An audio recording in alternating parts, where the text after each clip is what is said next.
Hello and welcome to Fin Business. Today we are in conversation with Mr. Mahesh Thakkar from FIDC, and today we are going to explore what's happening in the NBFC sector.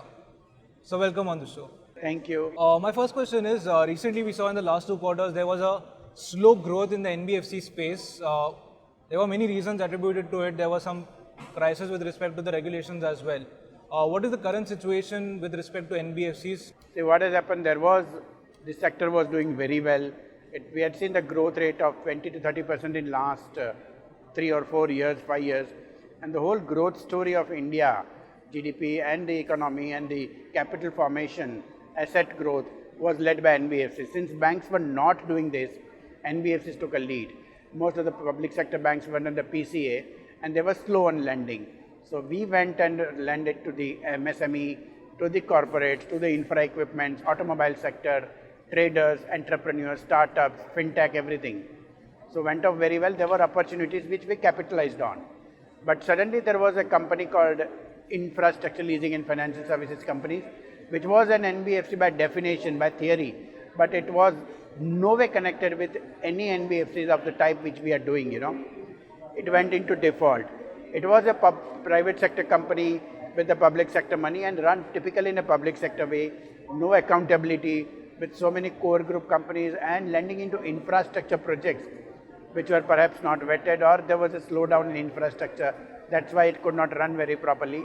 And they lent in 20, 30 years. So we NBFCs are into asset and loan financing company. Typically our assets are automobiles and MSME machinery and the personal loans which are secured. We lend between 1 year and 3 years or maximum 5 years in case of plant and machinery. And we borrow between 1 year and 5 years. So there is never an asset liability mismatch. But the general perception of the public and the media is that an NBFC is an NBFC. So they went on saying that NBFCs can have a problem. It's risk perceptions. There can be asset liability mismatch just because of one company called ILFS. An ILFS model can never be the same as Bajaj Finance or the Sundaram Finance and the Shrey and the Magmas, etc. We are a complete different business model. How can you compare one with the other?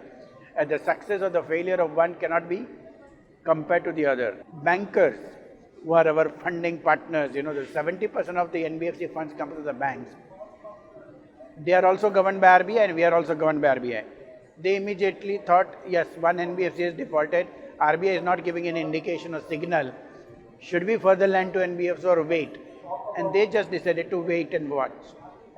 In that, the money is a raw material for us. Every day that raw material has to come in to be able for us to churn out that money and lend it further. The growth comes from that. If banks suddenly stop even the sanction limits to us, we were in trouble. The problem which was never there was created artificially for a short time.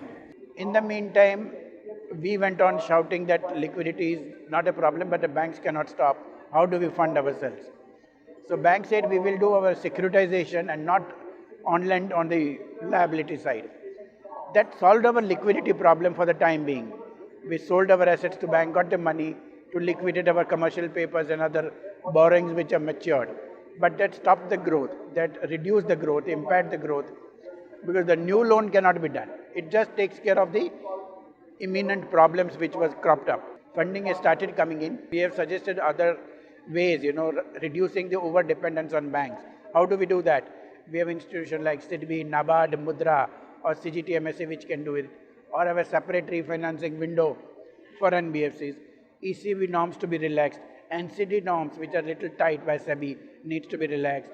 We have asked if the public, systematically important NBFCs which is more than 1,000 crore, if they can go and access public deposits. We have asked relaxation in the norms of holding period for the securitization norms.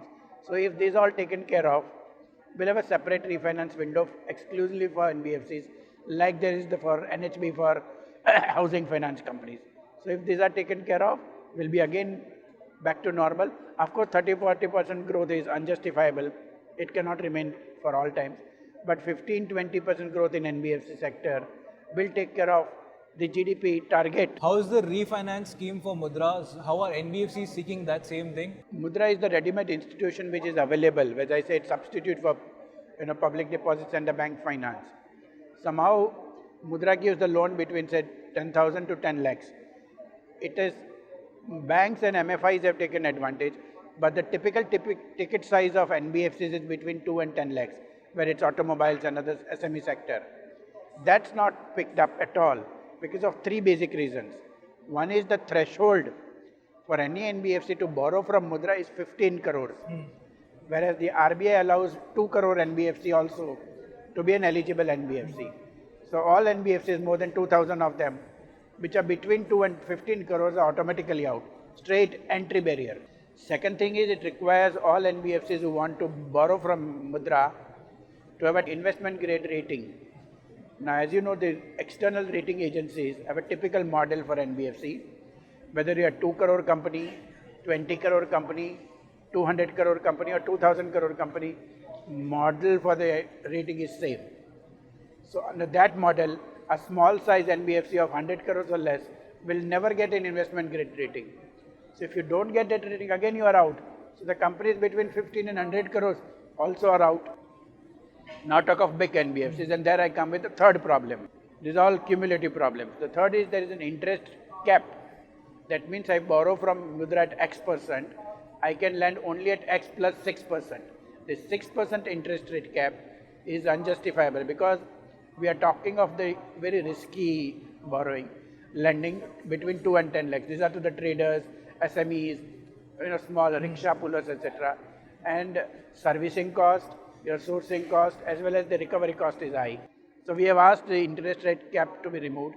In fact, for banks it is 8%. Second thing is market forces decide the interest rate. You don't decide, there is a competition.